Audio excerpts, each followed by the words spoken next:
road trip to Salt Lake City to meet our future in-laws, the trip took us through Lincoln, Nebraska, home of the Nebraska Cornhuskers. An older gentleman took us up to the 6th level where we could see the media room.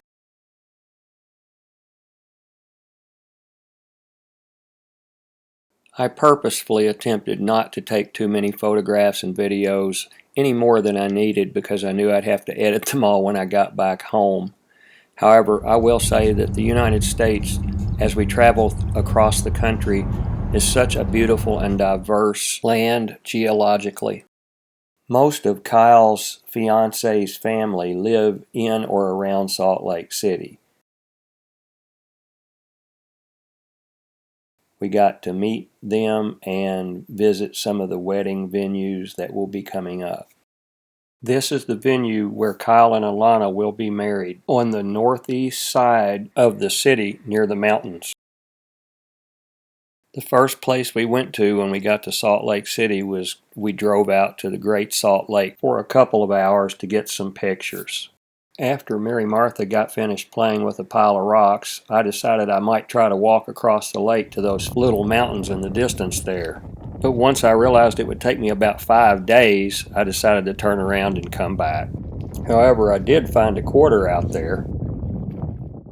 On the return trip home, we took a more northerly route, I-90, through Hulett, Wyoming. An older western town, it had 2 really neat museums that we enjoyed going through.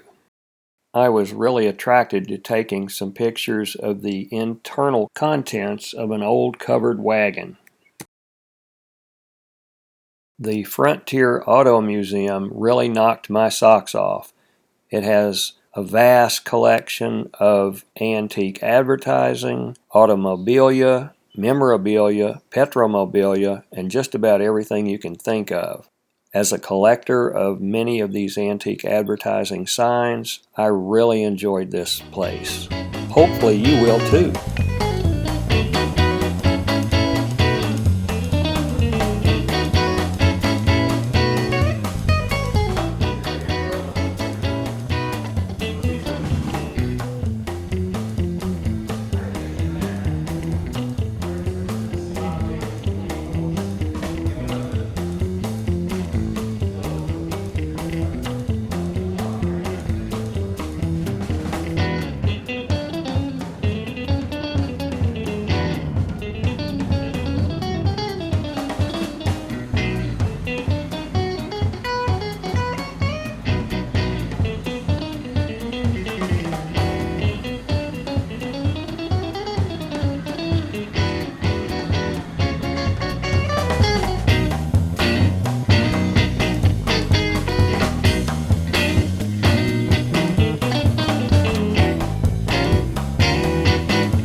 A little before noon, we finally located Devil's Tower. There it is. Its unusual appearance is thought to be created by the remnants of an ancient magma plug, left behind after the entire volcano eroded away, leaving it as a remnant. Anyway, we took the 1.7-mile hike around its perimeter. Not too many miles northeast of Devil's Tower is a small, unexpected charm, a little town called Hulett, with several different shops that were very interesting to go into.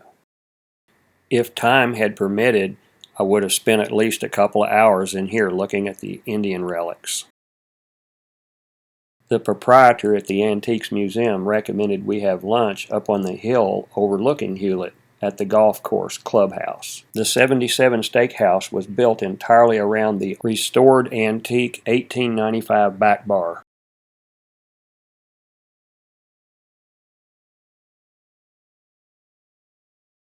Driving into the historic district in Rapid City, South Dakota was a real thrill for me as I spotted immediately this old sign for an old hobby store. Parking the car and going inside, I immediately learned that this hobby store is probably one of the largest and most comprehensive in the entire country. It is probably the pinnacle hobby store in the entire United States, including all the major cities. I am not really a true hobbyist, but I can certainly recognize a great exhaustive hobby store when I see one, and I have never seen anything close to comparing to this place. As I did in the Frontier Auto Museum in Hulett, Wyoming, and because I cannot adequately describe the various different types of inventory that is in the store, I'm just going to be quiet and let you watch for yourself. And I hope you enjoy the video tour like I enjoyed walking through the store.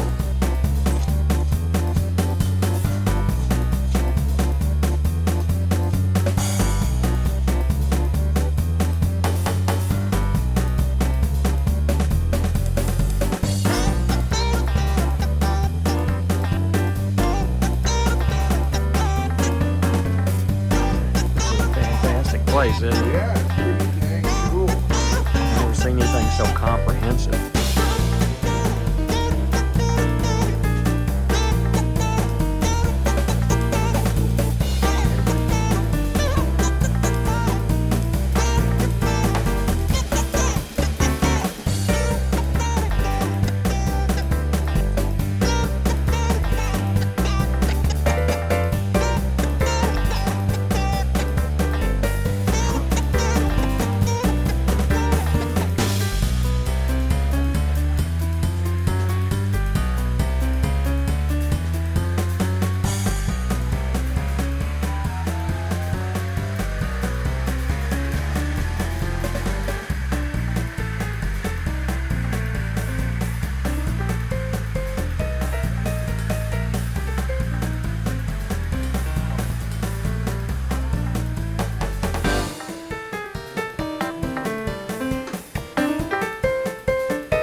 No, you're good. You're fine. I'll just take it.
Going east for just about an hour, you get to Wall, South Dakota, famous for the historic Wall Drug Store. Started in 1931, it has devolved over time into a major tourist trap, over-advertised and known all around the world. Probably no more than 15 minutes south of Wall is the northern perimeter of the Badlands. Much of it is carved out of the White River Basin. Its slopes are rich with fossil deposits dating back 28 million years back to 75 million years ago. There is a highway loop that passes through the park, offering breathtaking and stunning views of the Badlands below the current grasslands surrounding the void. 2 friendly goats greeted us at the last gas station for many miles ahead on Interstate 90, eastward and homeward bound.